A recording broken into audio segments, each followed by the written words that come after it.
Hello students, good morning all of you. आज की class में हम नया चैप्टर स्टार्ट करने वाले हैं करंट इलेक्ट्रिसिटी। तो करंट इलेक्ट्रिसिटी से रिलेटेड केवल आज हम इंट्रोडक्शन देखेंगे, जिसमें मैं आपको ये बताऊंगा कि कौन कौन से टॉपिक हमको इस चैप्टर में कवर करना है, कौन कौन से टॉपिक इंपॉर्टेंट रहेंगे एग्जाम के पॉइंट ऑफ व्यू से। ठीक है, तो स्टार्ट करते हैं आज का लेक्चर। तो यदि हम इस चैप्टर में टॉपिक की बात करें तो सबसे पहला टॉपिक रहेगा करंट इलेक्ट्रिसिटी। इसमें हम जानेंगे कि करंट एक्चुअली में होता क्या है। ठीक है, इसकी डेफिनेशन वगैरह देखेंगे कि ये कोई किस टाइप की क्वांटिटी, स्केलर क्वांटिटी है कि वेक्टर क्वांटिटी है, ये सारी चीजें। इसके बाद नेक्स्ट टॉपिक है drift velocity. Drift velocity actually में इलेक्ट्रॉन की वेलोसिटी होती है, जिस वेलोसिटी से इलेक्ट्रॉन किसी भी कंडक्टर के अंदर मोशन करते हैं, उसी को हम बोलते हैं ड्रिफ्ट वेलोसिटी। तो ड्रिफ्ट वेलोसिटी के बारे में हम जानेंगे, इसकी पूरी थ्योरी हम अच्छी तरीके से क्लियर करेंगे। ठीक है, तो ये इंपॉर्टेंट टॉपिक है, इसलिए मैंने यहाँ पे अंडरलाइन लगाया है। इसके बाद देखिए नेक्स्ट टॉपिक है relation between drift velocity and electric current. Electric current और ड्रिफ्ट वेलोसिटी के बीच में क्या रिलेशन होता है, उसका डेरिवेशन हमको इसमें करना है।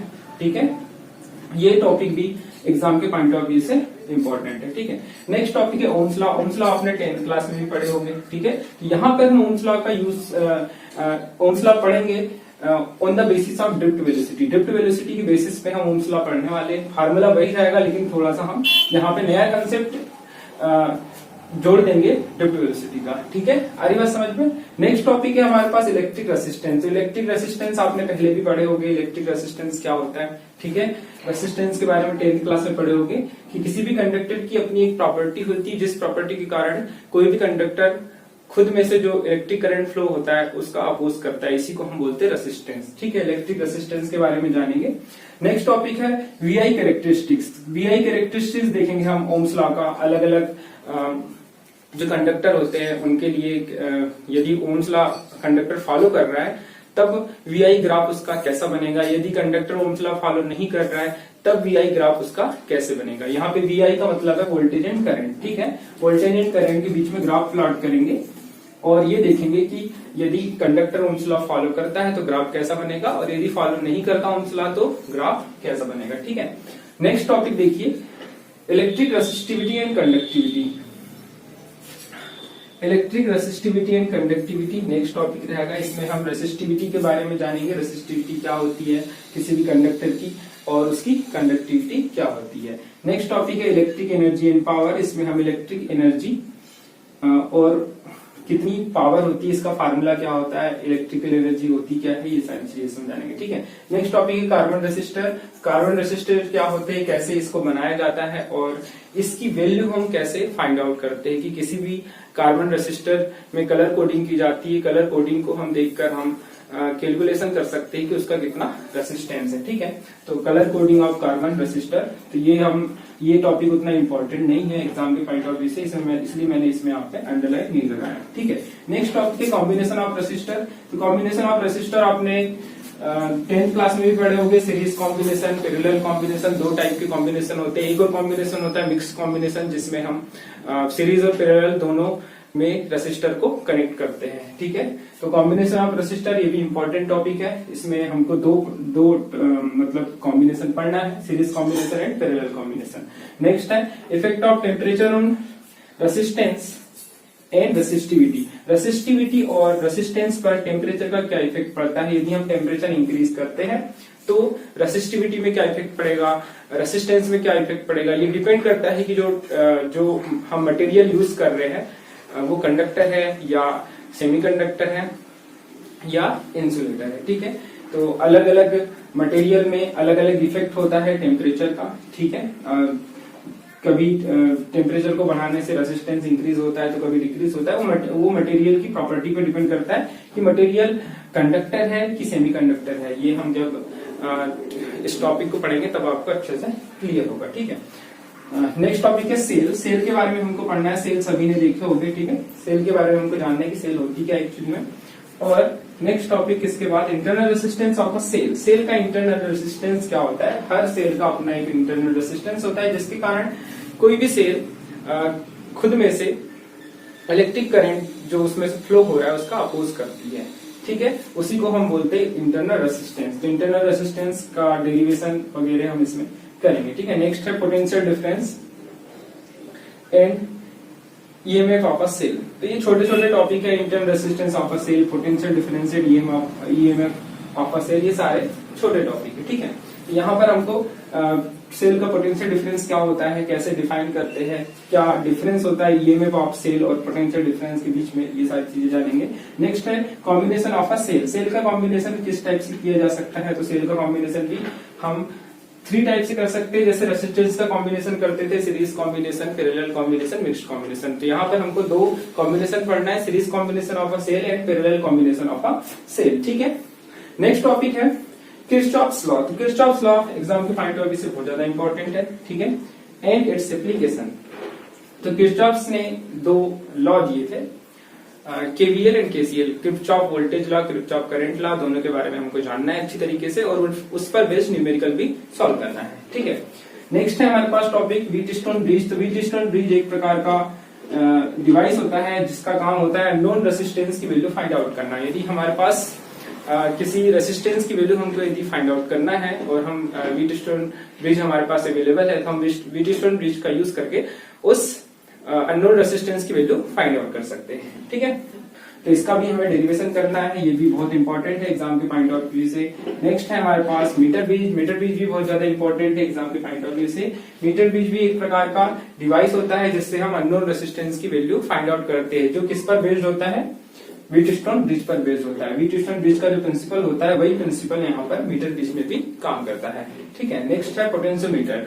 पोटेंशियोमीटर भी एक प्रकार का इलेक्ट्रिकल डिवाइस है जिसका हम यूज करते हैं एक्यूरेट ईएमएफ की वैल्यू फाइंड आउट करने के लिए। जैसे हम वोल्टमीटर का यूज करते हैं, वोल्टमीटर से हम ईएमएफ जिसे हम वोल्टेज बोलते हैं फाइंड आउट कर सकते हैं, लेकिन उससे हमें एक्यूरेट ईएमएफ की वैल्यू फाइंड आउट नहीं होती, कुछ ना कुछ उसमें एरर होती है। ठीक है, उस एरर को ही कम करने के लिए हम पोटेंशियोमीटर का यूज करते हैं। और पोटेंशियोमीटर का यहाँ पे 3 एप्लीकेशन हमको पढ़ना है। फर्स्ट एप्लीकेशन रहेगा to find the value of EMF of cell. किसी भी सेल का ईएमएफ हम पोटेंशियोमीटर का यूज करके फाइंड आउट कर सकते हैं, बिल्कुल एक्यूरेट हमको रिजल्ट मिलेगा। ठीक है, और सेकेंड इसका यूज है compare EMF of a cell. यदि हमारे पास 2 सेल है और उनके बीच में यदि हमको उनके ईएमएफ का कंपैरिजन करना है, तो हम पोटेंशियोमीटर का यूज करके 2 सेलों के ईएमएफ का भी कंपैरिजन कर सकते हैं। ठीक है, और लास्ट इसका एप्लीकेशन रहेगा to find the internal resistance of a cell. किसी भी सेल की इंटरनल रेसिस्टेंस को हम पोटेंशियोमीटर का यूज करके आसानी से फाइंड आउट कर सकते हैं। ठीक है, तो ये सारे टॉपिक आप नोट कर लीजिए जो हमको यहाँ पर पढ़ना है।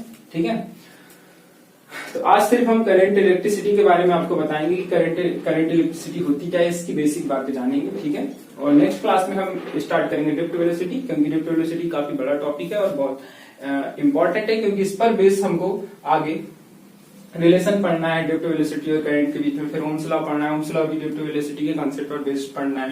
ठीक है,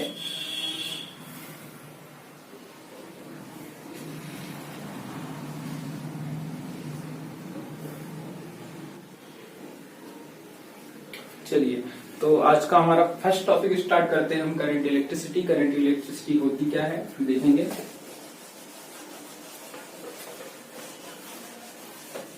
तो क्लास 10th में आपने करंट इलेक्ट्रिसिटी के बारे में पढ़ा होगा, कुछ बातें आप पहले से जानते होंगे, लेकिन बेसिक पढ़ना जरूरी है ताकि यदि आप भूल गए होंगे तो वो रिकवर हो जाए। ठीक है, तो करंट इलेक्ट्रिसिटी में सबसे पहले देखेंगे ये होता क्या है करंट इलेक्ट्रिसिटी। ठीक है, तो जैसे कि हमने फर्स्ट चैप्टर में पढ़े, अभी फर्स्ट चैप्टर में हमने चार्ज के बारे में पढ़े थे। चार्ज रेस्ट पे था।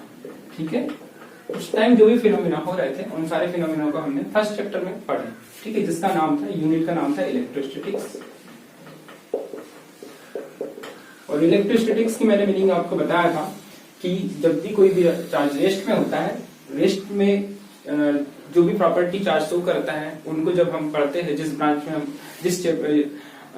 में हम पढ़ते हैं उसे हम इलेक्ट्रोस्टैटिक्स बोलते हैं। ठीक है, तो इलेक्ट्रोस्टैटिक्स के अंदर हमने चार्ज की रेस्ट की प्रॉपर्टी के बारे में जाने थे। अब हम बात कर रहे हैं करंट इलेक्ट्रिसिटी। तो करंट इलेक्ट्रिसिटी में जो चार्ज रहेगा ये मोशन में आ जाएगा। ठीक है, चार्ज अब मोशन में आ जाएगा, और मोशन भी अलग अलग टाइप के होते हैं। पहला होगा कांस्टेंट वेलोसिटी, कांस्टेंट वेलोसिटी से कोई भी चार्ज मोशन कर सकता है, ठीक है। और सेकंड इसमें हम देखेंगे वेरिएबल वेलोसिटी, ठीक है। तो जब कांस्टेंट वेलोसिटी से कोई भी चार्ज मोशन करता है तब वहां पर हम पढ़ते हैं करंट इलेक्ट्रिसिटी।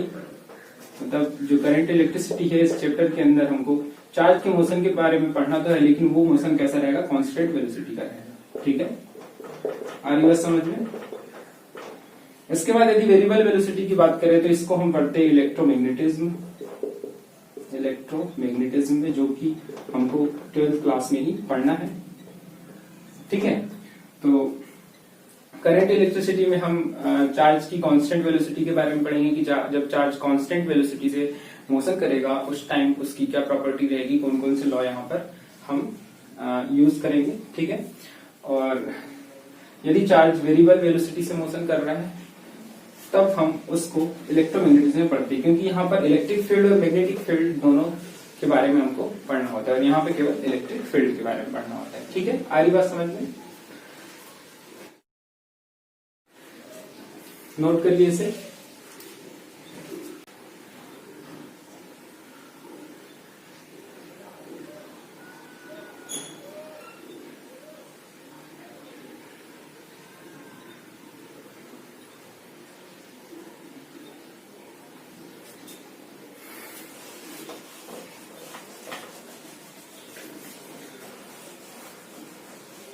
हम जानेंगे कि करंट इलेक्ट्रिसिटी को कैसे डिफाइन करते हैं, ठीक है।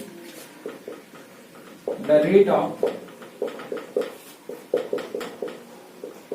flow of charge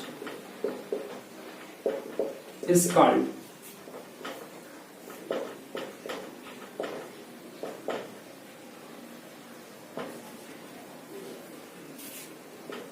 electric current या करंट इलेक्ट्रिसिटी, ठीक है। जिस भी रेट से कोई भी चार्ज किसी कंडक्टर में फ्लो होता है उसे हम क्या बोलते हैं, इलेक्ट्रिक करंट बोलते हैं या करंट इलेक्ट्रिसिटी कहते हैं, ठीक है। आरी बात समझ में। करंट इलेक्ट्रिसिटी को यदि हम फार्मूले के थ्रू देखें तो करंट का फार्मूला, करंट को हम रिप्रेजेंट करते हैं आई से। आई इज इक्वल टू होता है Q अपॉन T, ठीक है। Q यहाँ पर क्या है, चार्ज है, चार्ज, और T यहाँ पर क्या है, टाइम है, ठीक है। The rate of flow of charge is called current electricity. यदि हम आई एवरेज की बात करें, आई एवरेज मतलब एवरेज करंट की बात करें तो यहाँ पर फार्मूला हो जाता है delta Q upon delta T, ठीक है। और यदि हम आई इंस्टेंटेनियस की बात करें, इंस्टेंटेनियस मतलब किसी भी एक पर्टिकुलर टाइम, बिल्कुल छोटे से टाइम इंटरवल में यदि हम करंट की बात करें तब हम फार्मूला लिखते हैं dQ बाय dt, ठीक है। स्मॉल टाइम ड्यूरेशन है, बहुत ही कम टाइम रहेगा यहाँ पे, इसलिए हमने यहाँ पे इंस्टेंटेनियस बोले, ठीक है। चलिए इतना नोट करिए। यहाँ से हमको और भी चीजें पता चलती है, Q is equal to I T, ये सारे न्यूमेरिकल में यूज होते हैं। यदि हमको करंट की वैल्यू निकालना है, चार्ज और टाइम हमें पता है तो ये वाला फार्मूला यूज करेंगे। यदि हमको चार्ज की वैल्यू फाइंड आउट करना है, करंट और टाइम की वैल्यू पता है तो ये वाला फार्मूला यूज करेंगे, ठीक है। इतना नोट करिए। इसके बाद हम जानेंगे कि जो करंट है वो किस टाइप की क्वांटिटी है, स्केलर क्वांटिटी या वेक्टर क्वांटिटी। आप सभी को पता है कि करंट के पास अपना डायरेक्शन होता है, ठीक है। करंट जो है, करंट है both magnitude as well as direction, ठीक है। करंट के पास दोनों चीज होती है, किसी न किसी डायरेक्शन में ये मोशन कर रहा होता है, ठीक है। लेकिन फिर भी हम जो इलेक्ट्रिक करंट है इसे स्केलर क्वांटिटी में रखते हैं, ठीक है। यहाँ पर आपको ध्यान रखना है, कंफ्यूज होने की आवश्यकता नहीं है, इसे हम स्केलर क्वांटिटी में रखते हैं, ठीक है। करंट इलेक्ट्रिक करंट जो है वो स्केलर क्वांटिटी में आएगा, ठीक है। इसके पीछे का रीजन ये होता है कि जो इलेक्ट्रिक करंट है, यदि हम इलेक्ट्रिक करंट का सम करें, यदि हम एडिशन करें इलेक्ट्रिक करंट को, तो हमेशा स्केलर क्वांटिटी के जैसे एडिशन करते हैं। Addition of current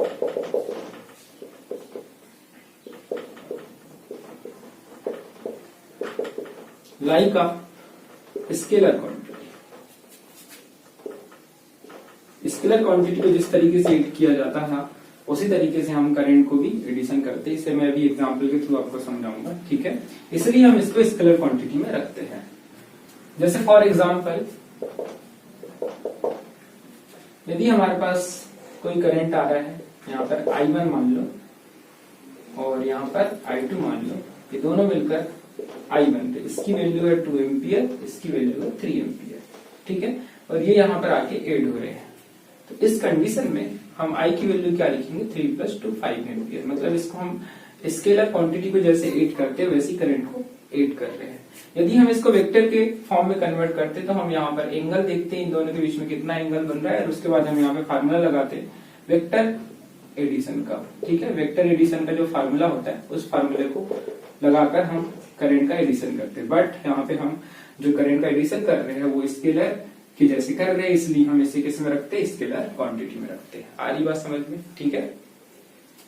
vector addition का आपने फार्मूला पढ़े होंगे, a² + b² + 2 ab cos theta का √, ठीक है। इस तरीके से हम वेक्टर एडिशन करते हैं, लेकिन यहाँ पर आपको ध्यान रखना है कि जो करंट है उसका एडिशन हमेशा स्केलर क्वांटिटी की जैसे किया जाता है, इसलिए हम करंट इलेक्ट्रिसिटी को स्केलर क्वांटिटी में रखते हैं, ना कि वेक्टर क्वांटिटी में, जबकि इसके पास मैग्नीट्यूड भी है और डायरेक्शन भी है, ठीक है। आरी बात समझ में, इतना नोट करिए। आई होप कि आज की क्लास का जो टॉपिक था इलेक्ट्रिक करंट वो आपको अच्छी तरीके से समझ में आया होगा। कौन कौन से टॉपिक हमको पढ़ना है इस चैप्टर में वो भी आपको अच्छी तरीके से समझ में आए होंगे, ठीक है। तो आज की क्लास को हम यहीं पर एंड करते हैं।